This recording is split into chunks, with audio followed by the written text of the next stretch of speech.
So, colleagues and esteemed friends and those that have joined us here today for the session on evidence gap maps, let me just make the introductions here today. So my name is Andreas Reumann. I'm currently the head ad interim of the Independent Evaluation Unit of the Green Climate Fund, and I welcome you here to our little session this afternoon or this morning, wherever you are. We are calling here from Songdo, South Korea. So I'm joined here today by Viktoriya and Elangtlhoko. Last but not least, also as well, Kevin Moull from our partner organization, the German Institute for Development Evaluations. I'd like to bring to you today the body of evidence that we collected through evidence gap maps in the past 4 years, and speak a little bit about our experiences. And I kick off this session that will be followed by my esteemed colleagues to share some of the insights of the evidence gap maps that we've produced. But first and foremost, I'll start with little introductions to evidence gap maps. So the title being the why and the what now. So speaking on the why, and let me start addressing this question first and foremost.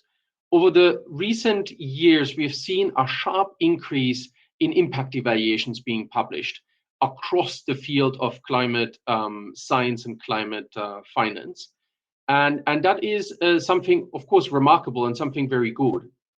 But we have also witnessed a couple of gaps with respect to this global trend. So this is a very promising global trend, more rigorous impact evaluations, but most of them are not shared across all geographic locations. So what we found so far is that most theory-based impact evaluations are mostly coming from Asia, Latin America, and East Africa. Other areas are still to come forward with credible theory-based evidence. And then in particular, when we look at one of the specific climate forest conservation, we found there's a huge neglect in terms of impact evaluations. Only 8% of all impact are coming from fragile and conflict states. Andreas, we also identified, yeah? So sorry to interrupt. If you're going through the slides, we can't see that. We can still see just the title slide. Oh, okay. Yeah, that might be a problem. Thanks for highlighting this. So try again and maybe just share a window, not full screen. Okay, let me do that. Here we go. Are you with me now? Yes. Yes, okay. Yeah. Now try and move through it. Yeah, we're on the geographic gaps. All right. Okay, perfect. Thanks, Ramona. Thanks for bringing this on. Really important, of course, that you see the slides. So once, as I said, there's obviously an increase in impact evaluations that in the past published in the past, but we're seeing several gaps in respect to geographic locations as well as thematic gaps. So mostly 4 sectors are through the impact evaluations that we see. That's health, education, social protection, and agriculture.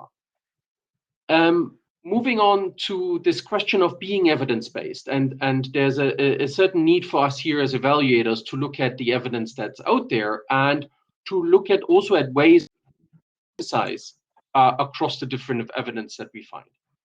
So on the right-hand side, I gave you a little graph on what we mean by evidence-based. Obviously, there's more than the evidence that we would want to look at. There's several other aspects out there and published studies out there that we could be potentially looking at, but we have to look very carefully to not fall into the trap of particular biases.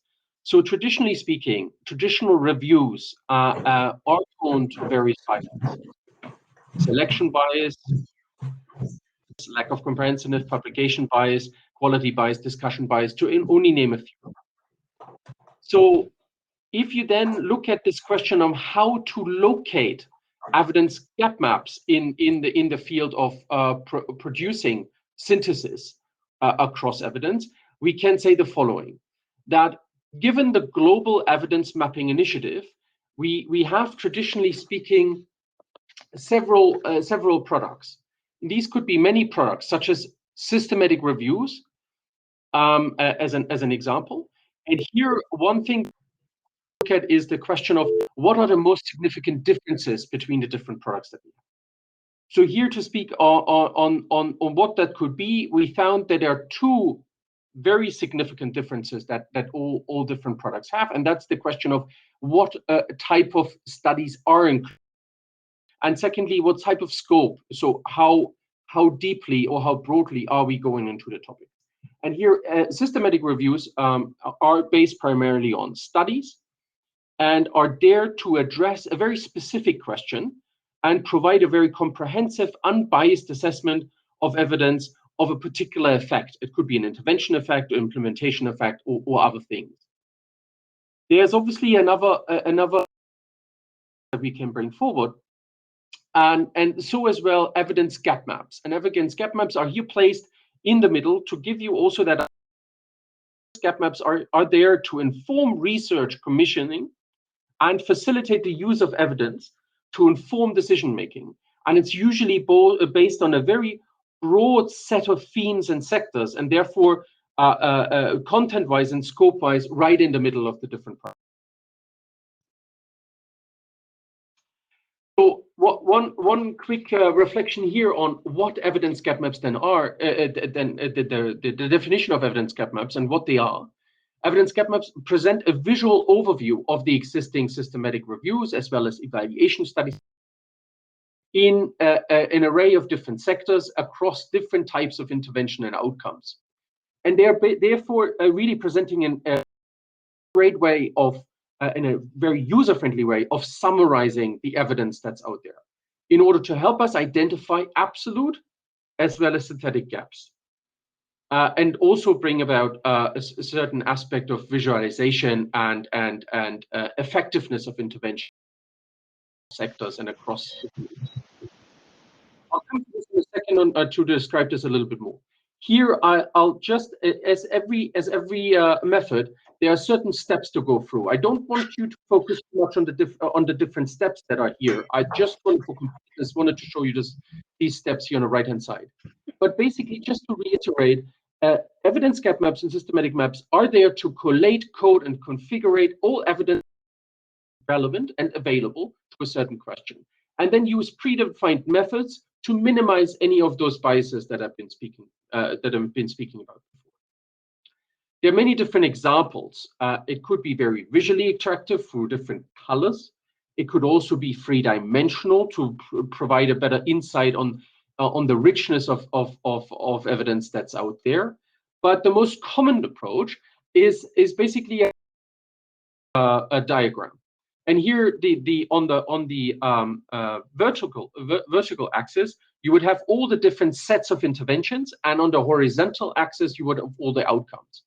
So the vertical axis, you would usually start by identifying different sectors and areas of interventions that you'd like to look at, as well as the different types of interventions, so the subsectors that you can think of, nature-based options, technological options, or institutional and planning and policy options across all different, and that would be repeated across all the different sectors. And on the horizontal axis, you would look at the questions of the outcomes. So the question of all the different outcomes that you can identify through a theory of change or any other means. In short, we're looking at a framework that's called the Picos, where you identify the population, the interventions, the comparators to the interventions, the outcomes, and as well the study design. And you will hear about this in the presentations from my panelists. So let me now come, after the what and the how, let me now come to the what now. So I really only want to leave you with a couple of thoughts here on the limitations that we also should be aware of when we're looking at evidence gap maps. So it's a very systematic approach on evidence, but it's not a systematic review. So as I showed this previously in the slide on where to locate evidence gap maps, it's very important to recognize that evidence gap maps in itself do not display or provide no interpretation of the results that you find through the study. To give you a minimum standard on the quality of evidence and the richness of evidence we have across a certain area and a certain question. The evidence gap maps also require a well-established field with a certain population that's not too small to undertake to have enough studies to undertake and fill this evidence gap map. So availability is certainly a problem. And lastly, the entire evidence gap maps is also limited to the coder's ability in providing the right string searches for the coding of the evidence gap map. So there is a certain complexity that needs to be search algorithm, and that can be done. So in addition to these reflections, in addition to these limitations, just a couple of reflections that we found through our work in the last 4 years. So first and foremost, you need to get everyone on board. It needs to be communicated very, very clearly to have that understanding across the team that you're working with on the evidence gap map. You also need to get the framework right, and this is very critical, and that takes a lot of time. In particular, when you're looking at the subcategories. So one recommendation that we can bring forward here is you need to test, and test again, and it's really important to the small numbers of big holes and not lots of little holes. Lastly, I also want to say that, and it goes in line with what I initially said with the limitations on the coder's ability. You also need to have screeners and coders that go through the richness of evidence to see if they actually are complying with the framework, with the Picos framework that you set up. So it requires a lot of training and ensuring that everyone understands what we're trying to achieve with this. And then most often we recommend to test the mess, to put together that map and test that map as soon as possible. It will help you throughout the process. So I'll leave you with this now. Thank you very much for listening to this very brief. Now over to our first panelist, Kevin, who comes there from the German Institute for Development Evaluations. Over to you, Kevin. Yes, thank you. Can you just give me a quick audio cue that you see the presentation and that you can hear me? We see it, yes, thanks. Right, thanks, Andreas. So I would like to present our evidence gap map of climate change adaptation in low and middle income countries that we've developed together with the IEU. A bit about the background. So we wanted to know what high quality evidence is available on the effectiveness of climate change adaptation interventions. However, like Andreas mentioned, we've observed that there's a lack of accessible, comprehensive, and systematic synthesis on the global evidence on many subjects, and in our case, specifically on the effectiveness of adaptation. So an evidence gap map always implements a conceptual framework, in our case, a framework for adaptation that is based on the Intergovernmental Panel on Climate Change and their latest assessment reports. So like Andreas mentioned, an evidence gap map searches literature systematically using a search protocol, and this allows identifying evidence clusters and gaps in a given sector, in our case, adaptation. And then this helps actors understand if their policies, projects, activities, or financing are operating in evidence-rich or evidence-scarce fields. We wanted to answer the question of what is the state of the evidence base regarding the ability of adaptation interventions to help people in low to middle income countries adapt to the impacts of climate change. And like Andreas mentioned, we required to develop a Picos framework. So we had to define the population that we were interested in, the interventions that we wanted to look at, also the comparators of the studies, as well as the outcomes that we were interested in. For the population, we were interested in individuals, groups, communities, but also these system level institutions, systems, and economic sectors. So, and in low to middle income countries. So we excluded evidence from the global north. For the intervention, we were only interested in those relevant for adaptation. And the studies needed to have a comparator, so comparing an adaptation intervention to no intervention, comparing an intervention to different levels of the intervention, or comparing different adaptation interventions between themselves. And the outcome that we were interested in always had to relate to human adaptation. So those studies that focused only on biodiversity conservation or nature conservation, for example, without a human component, we excluded those studies. So really briefly, just because Andreas already mentioned a little bit how the conceptual framework was constructed, we had to define the interventions, outcomes, and sectors that basically show the matrix of the evidence gap map. So for each of these intervention outcome sectors, there is one cell that defines how much evidence is found in that cell. And these were derived, again, based on the IPCC assessment reports. The interventions were derived based on the scientific literature that we found kind of in this initial scoping exercise. And the sectors were derived by looking at how different development actors and the sectors in which they're active in. Really briefly about the methods, because there are some nuances that are important to explain. We chose to only include quantitative and mixed methods evidence. So impact evaluations, also systematic reviews that synthesized impact evaluations, but also correlation analyses, because we saw that there was a lot of evidence that were based on correlation and regressions. So this is also one limitation of the evidence gap map, that we didn't include qualitative evidence, which I'll get into a bit later. We included evidence only from low to middle income countries, so again, none from the global north, and we derived this list based on the OECD Development Assistance Committee recipient list. Also the one where German ODA is being spent. So that was the list we based that on. We only included studies that were written in English, though we also considered non-English studies if they had an English abstract.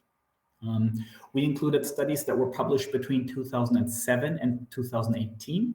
And we chose to use 2007 as the starting date, since that was the publication of the 4th assessment report of the IPCC, where a lot of the adaptation terminology that we were searching for became more mainstream. So before 2007, there were certainly adaptation interventions and studies being done on adaptation, just they used different words and different concepts to explain adaptation. So we chose 2007 as the starting point, where it was a lot more unified in terms of the concepts being used. We included both peer-reviewed and gray literature.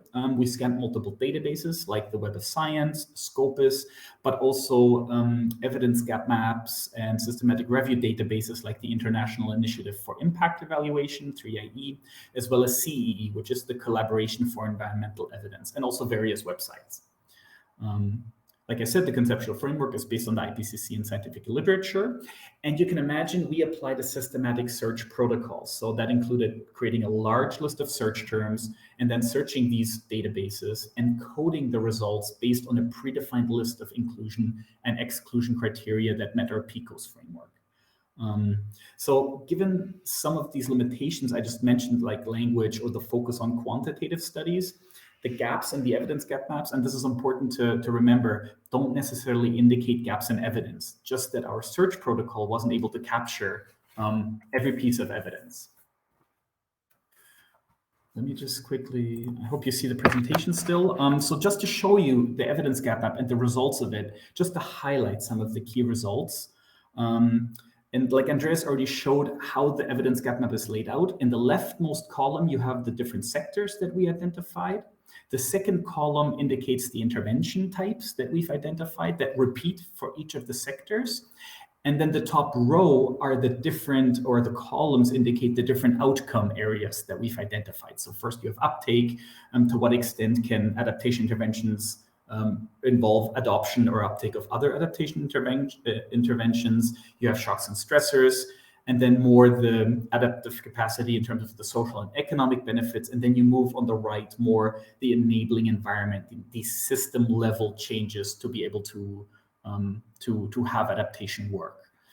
So the search protocol found 464 studies, and I just want to highlight some of the key results. So as you can see, a large evidence cluster is concentrated in the agricultural sector.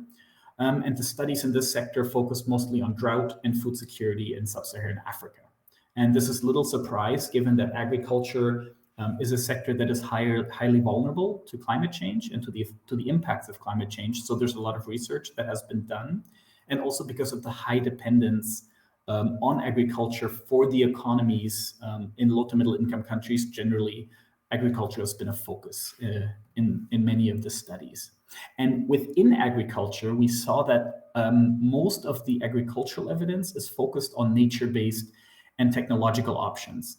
So nature-based options include things like conservation agriculture, climate-smart agriculture, irrigation technologies, also agroforestry to increase the economic returns of agriculture.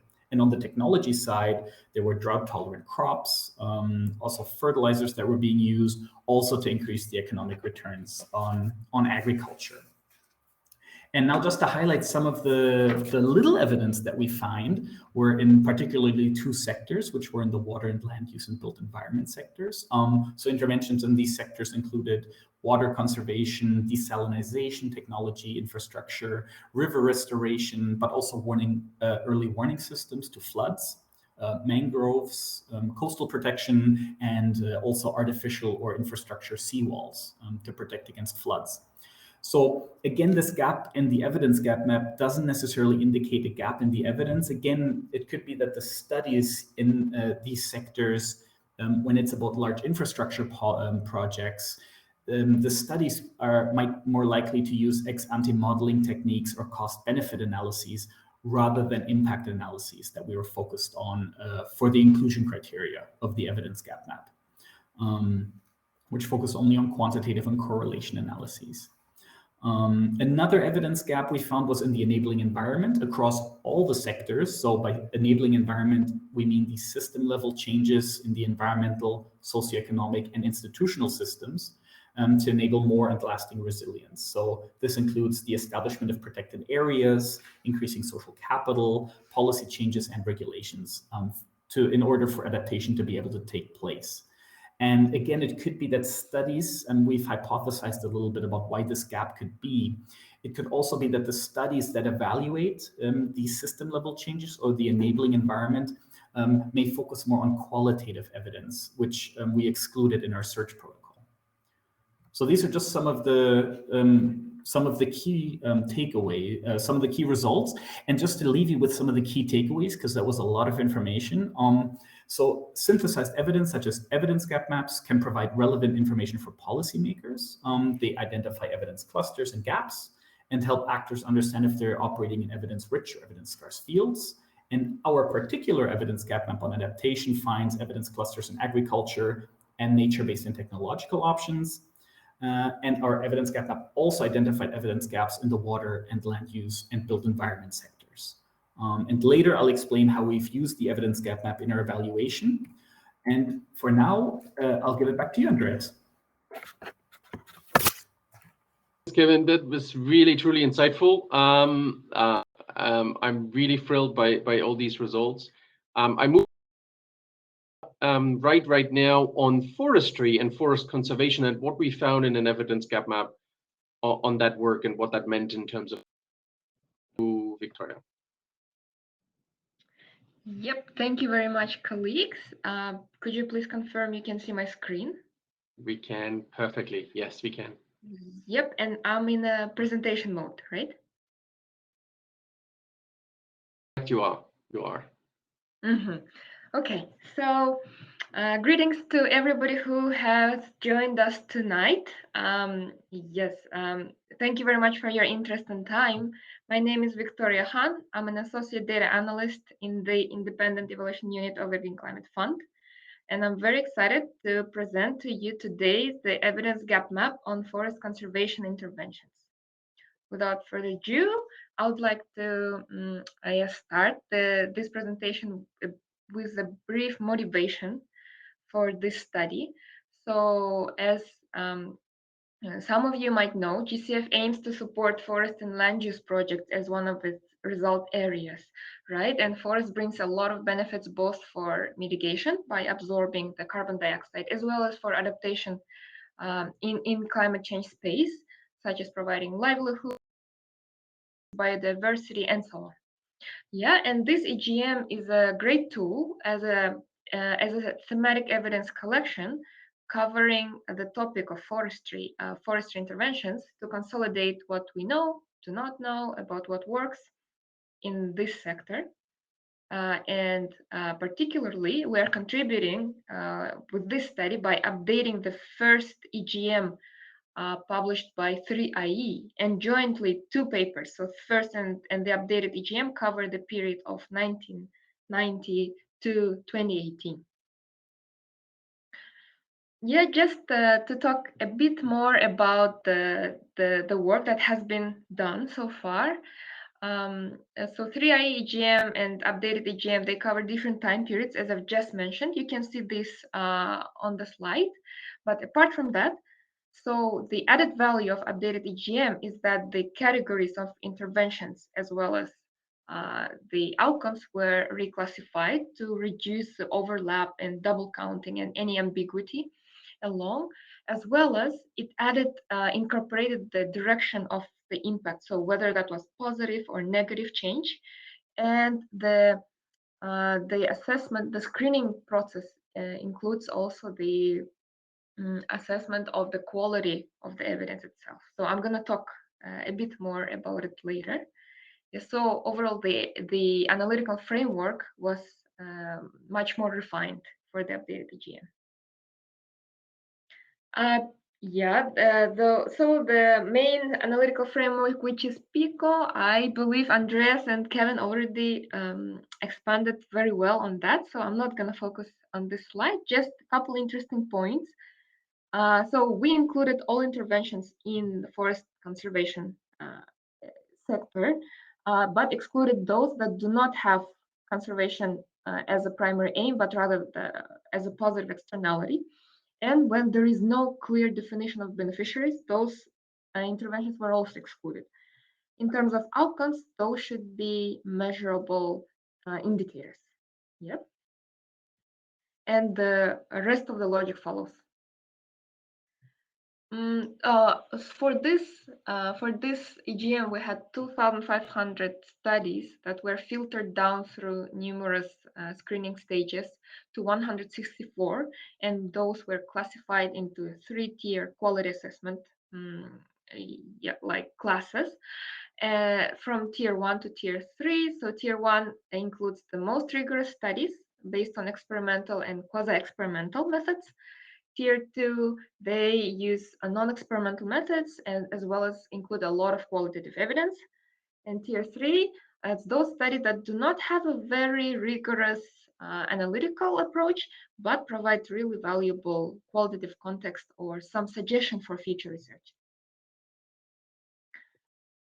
Yeah, and definitely very important to underline the drivers of evidence gaps. So these are 2 big biases that we need to acknowledge.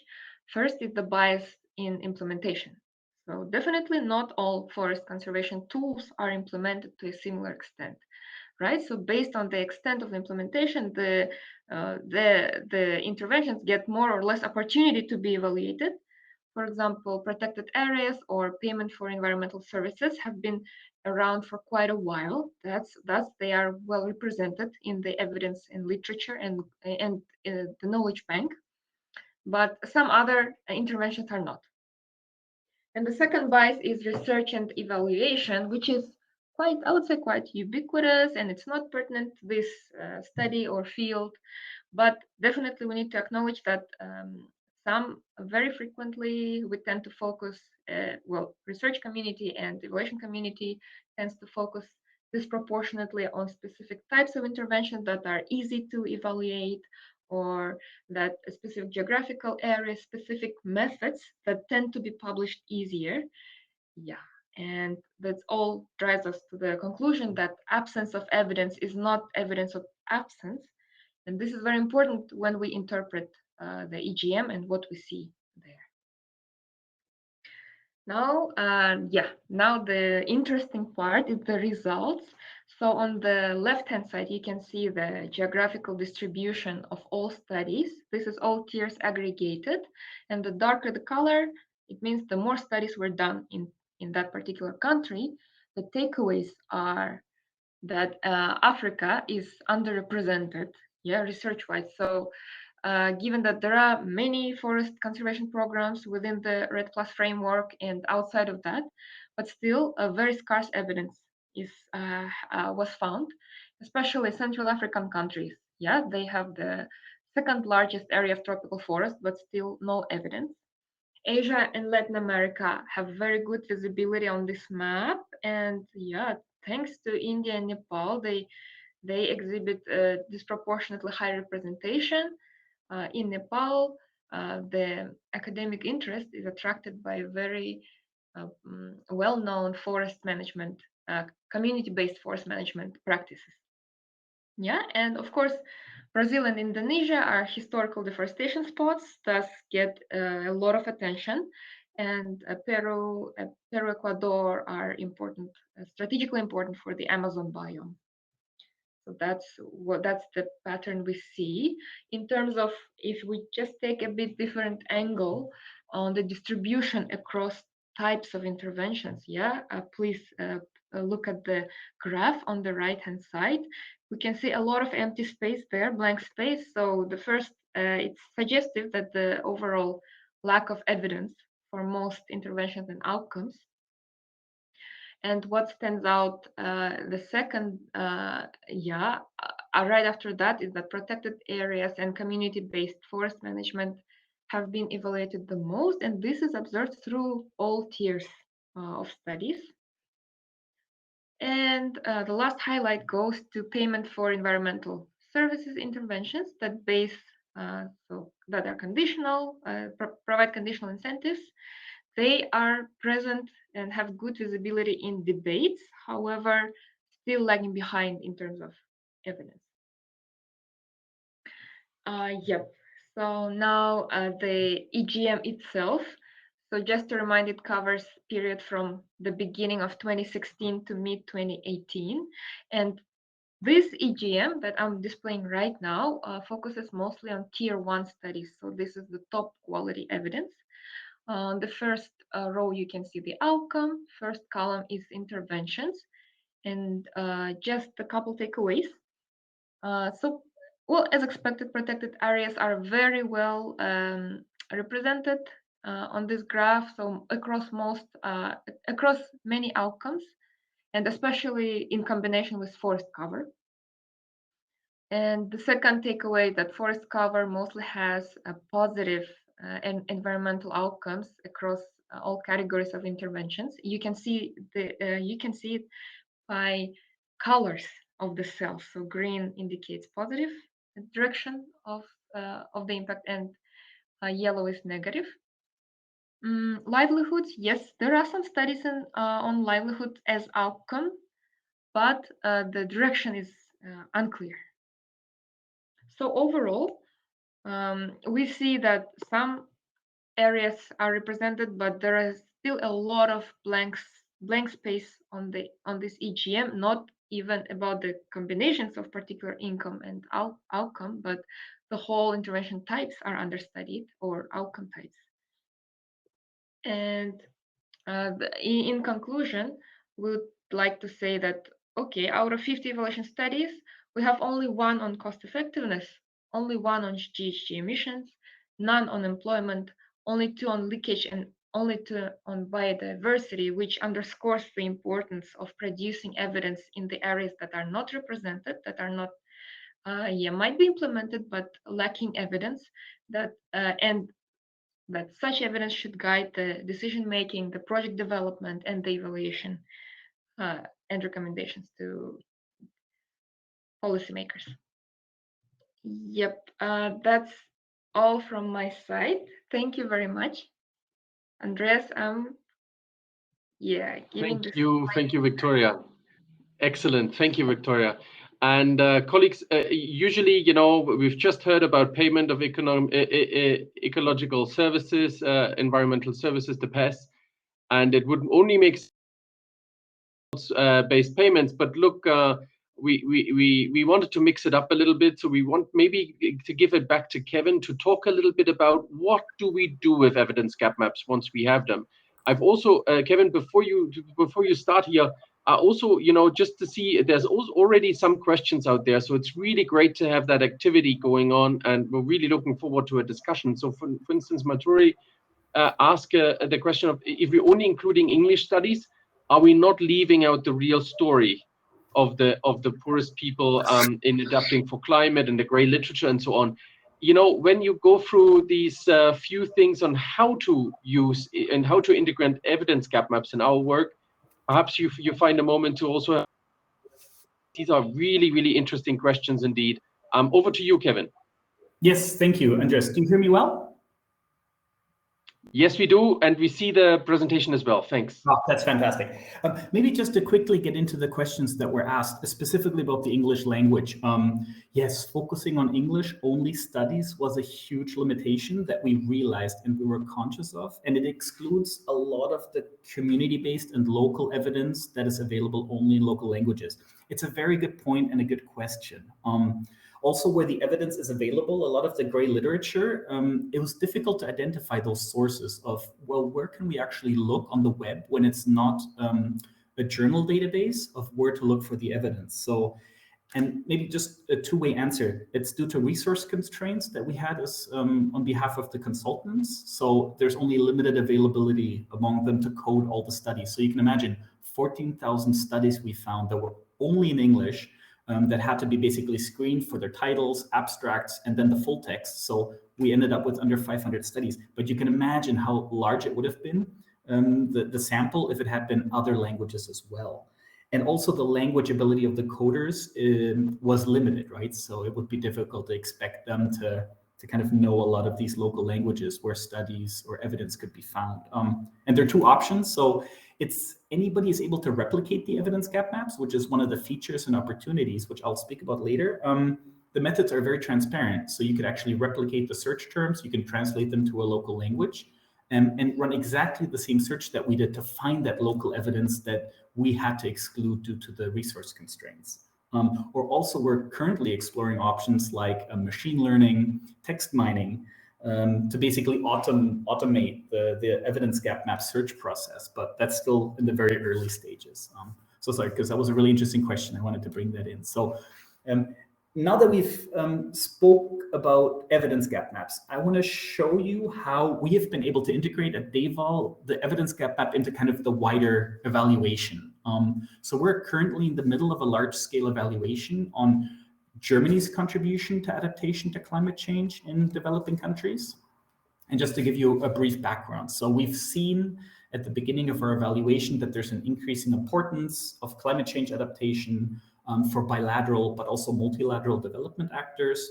With respect to the German Development Corporation, we see a growing adaptation portfolio over the last few years, but also an emerging strategic orientation. And despite the growing portfolio, there's still knowledge gaps with regard to the different evaluation criteria that you might be familiar with, relevance, are we doing the right thing, coherence between different actors, effectiveness, efficiency, also impact, is it really making a difference, and the sustainability of the adaptation portfolios of donors. So we see a high demand for monitoring, evaluation, and learning. And at the top, you see the grayed out evidence gap map. So I won't speak about that, but on the bottom, I'll briefly speak about how we've used the evidence gap map and integrated that into our portfolio and allocation analysis and intervention heat map of the German Development Corporation portfolio, but also that of the Green Climate Fund related to adaptation. So while the evidence gap map shows what the global evidence base is, the portfolio and allocation analysis and intervention heat map, they show you where is the budget actually allocated? Where are the actors active? Where are they implementing projects? As opposed to the evidence gap map, that's just the global evidence base. So in terms of the methods, they're a bit different. So in the portfolio and allocation analysis and the intervention heat map, they're using kind of theory building and theory testing approaches. And by the theory building approach, we mean that we first developed empirically verifiable expectations and assumptions. So what we expect regarding the budget allocations that are based on the theory and the different goals that Germany has set for itself. And the theory testing approach involves confirming or refuting these expectations using statistical analyses. And we've used different sources like the CRS, the Common Reporting System, OECD data for information about adaptation projects, also the GCF database on adaptation projects, project documents and literature, as well as qualitative interviews. And the research question is about integrating these two methods. So we wanted to integrate the evidence gap map with this portfolio analysis and intervention heat map to answer the question, is there a link? And this is the really interesting part. Is there a link between the budget allocation of the adaptation funds and the rigorous scientific evidence that we see from the evidence gap map?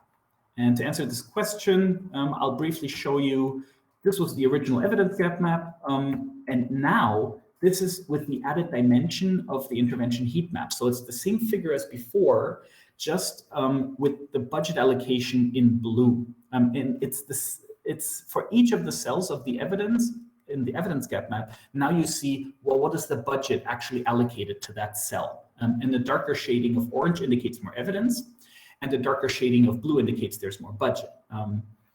And this is what we call the intervention heat map, and gives information about the evidence gap map, but in terms of the budget allocation. So you can see in some cells, just if you look around this figure, there's some cells that have both dark orange and are both dark blue, and which means that there's a high budget allocation and a high amount of evidence. But then there are also other cells, for example, on the right, where you have budget allocations that are quite significant, but nearly no evidence, like those that strengthen the enabling environment and institutional system. And this particular intervention heat map shows the budget allocation combined for both the Green Climate Fund and the German Development Corporation. But if you're interested in the report, it's available on our website. We've also made it distinct for the Green Climate Fund and the German portfolio. And just to show you a simplified figure of the previous intervention heat map, it's just another way of presenting this information. So you look at the size of the circle, and that indicates the allocation by Germany to these interventions and sectors related to adaptation. And while the vertical height of the circle indicates how much evidence these interventions and sectors have based on the evidence gap map. So on the left, you see that there's some interventions like build infrastructure and institutional interventions that receive a large allocation but have limited evidence, like you saw in the previous figure. Also, even though technological options have a lot of evidence, the allocation is quite small. And on the right figure, it's the same idea, but for sectors instead of the interventions. So like we saw before, agriculture has a lot of evidence. It's higher up and a lot of allocation. The circle is bigger. But the land use and built environment sectors, they have a high allocation, but limited evidence. So again, the key takeaways from this are that integrating evidence gap maps, intervention heat maps, and portfolio analyses, they help actors not only understand whether they're in evidence-rich or evidence-scarce fields, but it can also give an indication of where they should do more or where they should allocate either their financing or their implementation in other areas where perhaps there is a lot of evidence, but not yet a significant funding allocation. So this methods integration of the different concepts provides additional insights that a single concept couldn't provide. And in regards to the results, we see that there's no clear link between the allocation of adaptation funds by German Development Corporation and the rigorous evidence for the effectiveness of adaptation measures.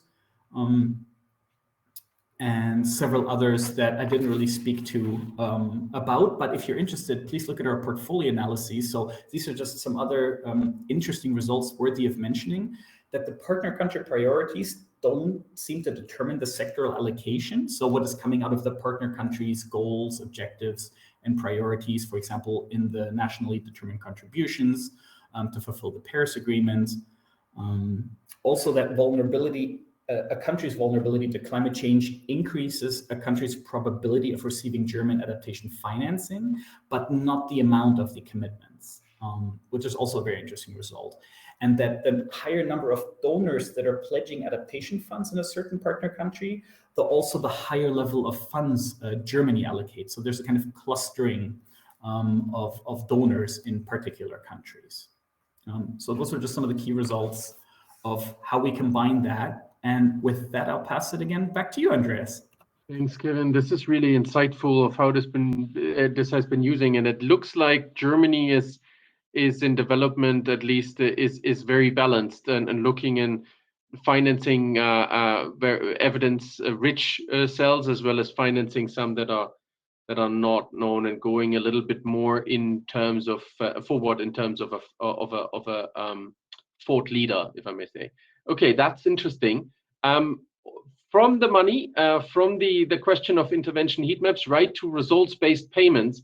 This is the last presentation that we have for today. It's again an evidence gap map on results-based payments from the IEU and the GCF, the Green Climate Fund. So over to Elang to present us very briefly on what we found there. Thanks. Okay, fabulous. Am I audible? Yes, you are. Okay, great. Let me share my screen. And in the meantime, just for colleagues and those that are here in the chat, thank you. Definitely get back to them. If you want to post more questions, we'll really love to have a discussion right after this presentation. Fabulous. You see the presentation, Elang. It's all fine. Okay. It's good. Okay, great. Good morning, everyone, and good evening for those who are on our time zone. I will be the last presenter, as Andreas said. So I will be presenting on the results-based payment evidence review. So when we undertook this review, we were mainly wanting to take stock of basically the global evidence that exists for results-based payments. And not only that, but to look at them across the sectors.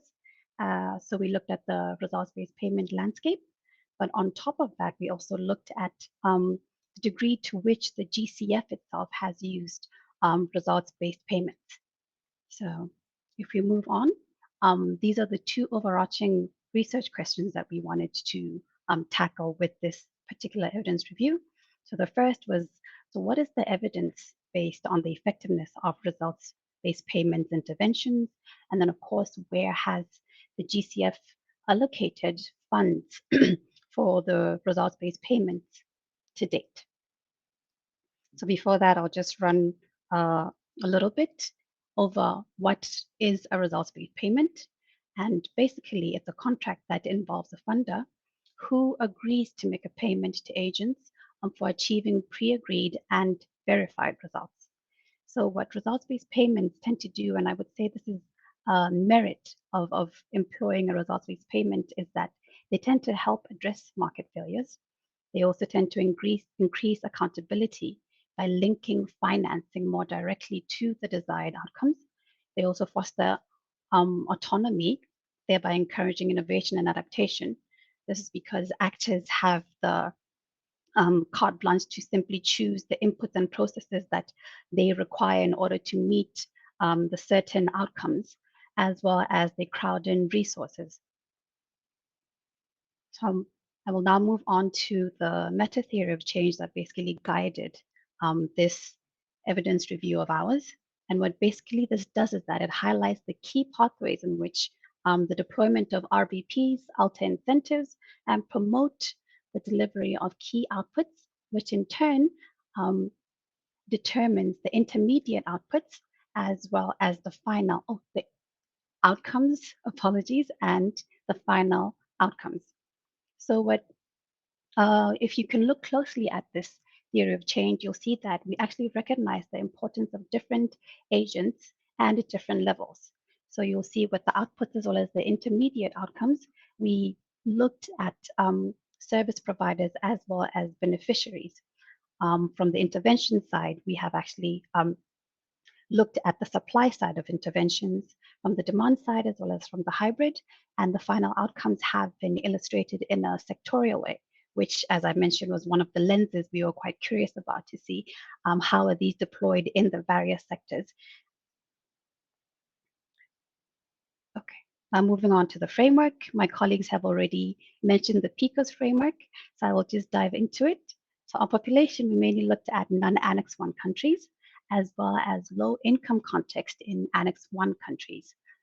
We also looked at global and regional studies, but these studies had to separately report the results of these two populations, being the non-Annex 1 countries and the Annex 1 countries.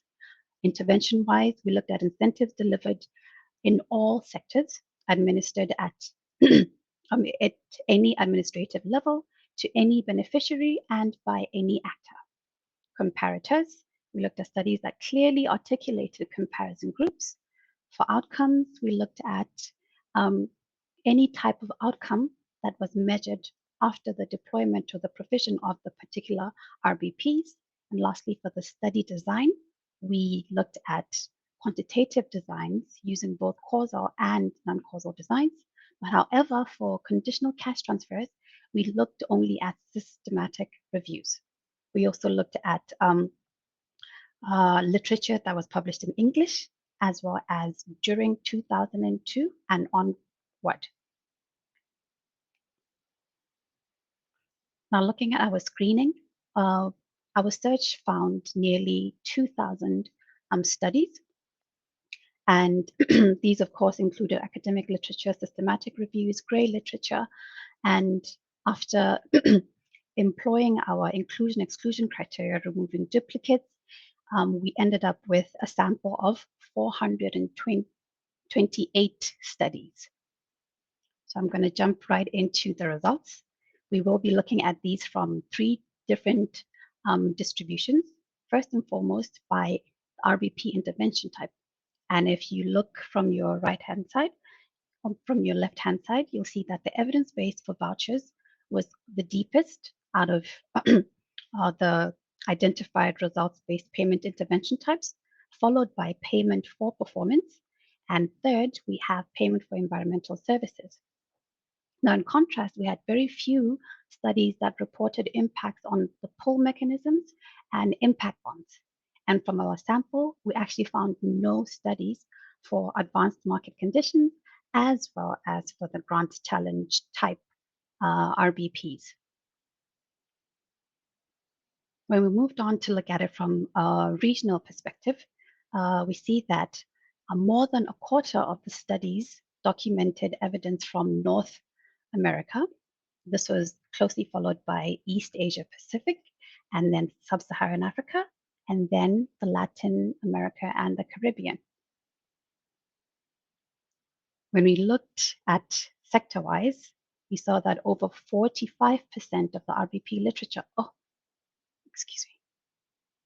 and over 45% of the literature was in the health sector.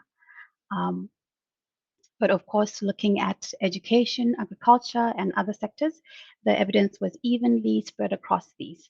However, if you look, I'd like to bring your attention to the energy sector, where we found almost no studies that were focused in the application of RBPs in the sector, which says a lot because we were trying to see what actually happens in the climate space. I'd like to also bring your attention to looking within the sector. We see that for the agriculture and forestry sector, it actually showed the expected trends, or where we see that the majority of the RBPs in the private sector are mainly from the payment for environmental services.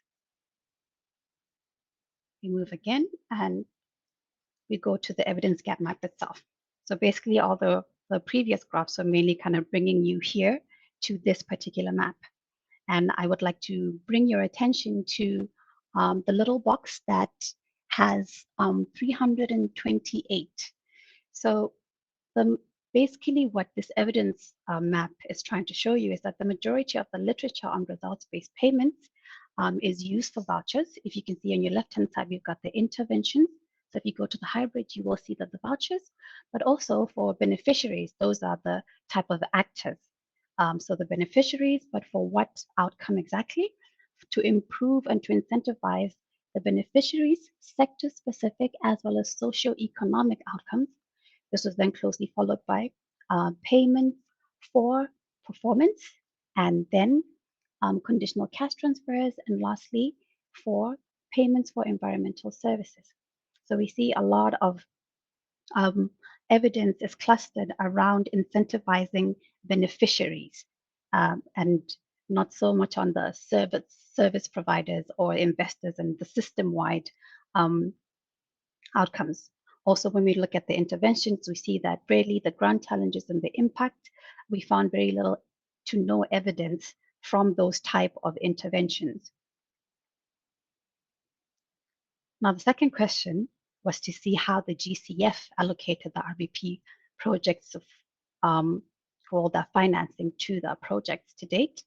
And so I definitely have to say the GCF portfolio from 2015 to 2020 had committed 7.2 billion across 159 projects. Now, of that 7.2 billion, 529 million was approved under the results-based payment, under the results-based modalities as part of 15 projects. So when we'll move into the intervention heat map, we'll basically be using these particular these particular 15 projects. And of course, the majority of these 15 projects used either grants or the results-based payments. So what does the intervention heat map tell us about the GCF financing and where exactly they put most of their financing? So the distribution shows that the GCF places, or rather relies a lot on payments for environmental services. And if you can see from the investors level and system-wide, the R column, you'll see that we have more of the evidence, more of the finance there. So that is 502 million of 529 million is simply invested in this particular area. So the GCF principally relies on payments for environmental services mechanisms to deploy its results-based payment commitments. This is all then followed by conditional cash transfers and then voucher-based approaches. And there we are. Now, in finding out where the GCF places its finances, we also came about with a few insights that could be of some use, as of course this is evidence review that could be used for learning. Firstly, we saw great potential to grow the results-based payments approach within the GCF portfolio, given that we only identified 15 projects out of 159. There was also a greater opportunity to target climate co-benefits, as well as a potential to directly incentivize service providers, as opposed to what the evidence showed that it's mainly focusing on the system-wide level. We also recognize and see that in unintended consequences must be carefully assessed, as well as that the GCF could support prospective analysis of the effects of these different incentive structures. This will be the end of my presentation, and thank you. Back to you, Andreas. Thank you, Elang. And look, without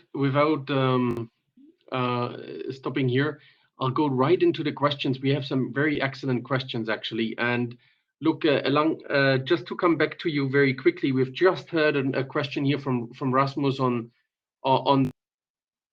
have your findings been used? And you've presented this quite well in the results-based payment aspect. That of course, climate is a very new and very modern and topical area, and the evidence gap map definitely looked at as well in sectors, in other sectors. Could you just elaborate a little bit on what this means, why this choice, and then also how you've mentioned a little bit on how we could be using our findings here, but maybe can you address this a little bit to say what do generally with evidence gap maps in particular and evidence reviews at large? Over to you, Elang, just on that question. Okay. Yeah, thank you, Andreas, and feel free to jump in at any point. So the idea of an evidence gap map is simply to show us where exactly the evidence is and where it's not, which also kind of helps us in learning from where the evidence is. Clearly, if a lot of evidence, that means we need to be learning from certain areas. For example, in my presentation, we saw areas such as health, where you have a very deep evidence base there. And this is where, for example, if we are in the climate area as we are now, this is a certain sector that we can certainly learn from. So that's one basis that we can use evidence gap maps, which basically direct us to areas in which we can learn, but it also shows us where evidence is scarce and where we could possibly be going in to actually make sure that we populate that evidence and there's more learning to build more on that. So for example, with the energy sector, as you said, that's definitely a signaling to say we need more evidence from this side in order to learn, in order to improve our targeting with climate.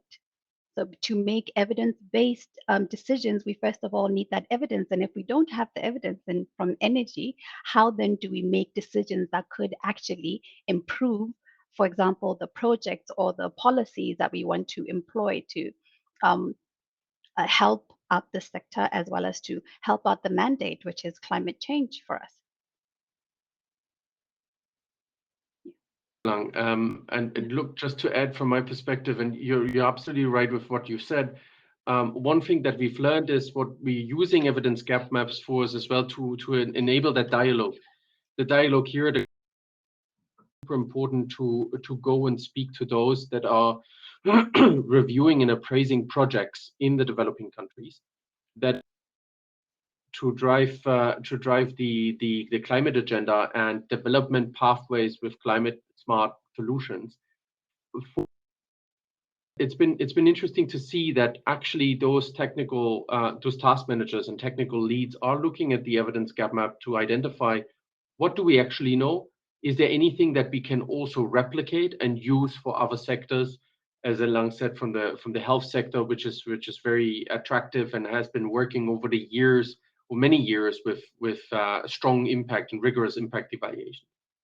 Okay, it's very and definitely also the highlights that we've heard from Kevin show a very active engagement with findings, but also then marrying this with the budgetary aspects. Kevin, if you don't mind, I'll just move over to another question, but I'll sure you come in a short while. Just another question that we had from Miriam, and thanks for this very important question to ask on what we're doing with study designs. And maybe I can ask Viktoriya a little bit to see, speaking about the different methods from the perspective of the adaptation evidence gap, perhaps as well from the forestry side. So the question here is on the study design. So I read it out. If it's not only experimental and quasi-experimental studies that are included, we need to consider and be very cautious with the regression studies, or in the meaning of correlation studies, just because we need to be careful with indicating the direction of the effects and looking at that a little bit more carefully. So that's an excellent question to ask. Just Viktoriya, just from your perspective, from the learnings that you had across the different evidence gap maps, let us know a little bit your thoughts on this. Yep, Andreas, I absolutely agree with you. This is a great question. Oh, I'm hearing my own echo. I hope it's okay. Mm-hmm. Yeah, the very great question. And actually, that's why we took this approach in the forestry regime. Classified studies according to the level of rigor. Yeah, and if I may refer back to my presentation. So there were tier 1, tier 2, tier 3 studies. So the study that used the most rigorous approaches, such as experimental and non-experimental methods, they were all bundled together. And my last EGM actually presented only those studies, because we do acknowledge how it is important to understand how the interpretation should be done cautiously, right? And with respect both to magnitudes of the impact as well as to in terms of direction. And as I also mentioned, we have a lot of evidence that is unclear on the direction. Yeah. However, we didn't feel like we want to discriminate a little bit less robust or rigorous studies, and that's why we added tier 2 and tier 3, just to give maybe a bit of more qualitative insights, a bit of more non-experimental insights on those studies that say cover different populations, but which may not have a really great comparison, but still provide some exploratory ground, or before-after studies. Yeah, they can be also very insightful.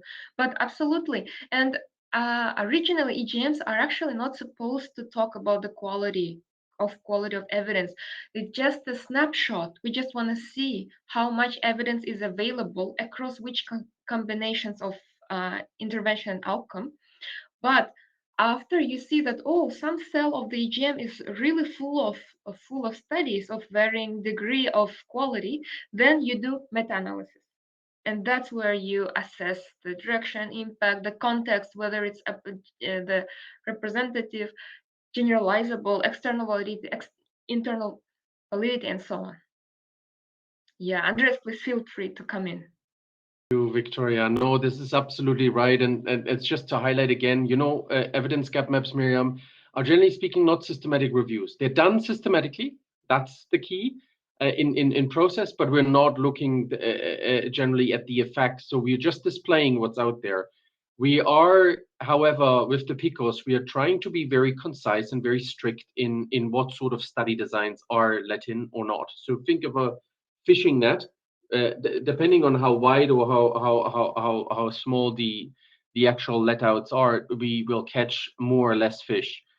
So it's basically that, and we, as Viktoriya said, we're trying to deploy different methods to see what sort of evidence are we finding, and then also obviously indicate of robustness of the findings that we have, and as well as width. So the scope would be important, as some studies and qualitative studies might be very narrow in scope compared to larger regional quantitative studies. But it's a very important question to ask. I have another question from Ivana, just a technical question on the literature and how to obtain literature. I think this really address this to you to talk a little bit about the availability of literature. You have spoken about language already a little bit, perhaps the experience that we have across the different evidence gap maps, and in particular also your experience from DEval, of course. So it's basically on those technical aspects. Over to Yeah, Ivana, that's a great question. Thank you, Andreas, for passing that to me. Yeah, we had quite difficulties to understand which literature databases, which journal databases we should be using. And it's quite a cost barrier. And we can imagine for smaller organizations or institutions or individuals who want to replicate an evidence gap map, they would need access to these resources like Web of Science, Scopus, which are quite expensive, we've realized. So we were fortunate enough to have that access, but we realized there might be smaller institutions who have that as a barrier to actually do the reviews. I think we covered the scientific literature quite well in terms of the journals we were able to scope, in English. But the gray literature, I think we have quite a black box. Andreas, you might remember, we were trying to figure out potential sources, were different multilateral organizations, also other bilateral donor websites, where could there be high quality evidence that is not, hasn't gone through that peer-reviewed process, all that great literature. And I think we still have ways to go to identify all those potential sources of literature. Yeah. I hope that answered your question, Ivana. Thanks, Kevin. Thanks, great. Super right. And I remember those long nights as well, very well, very vividly.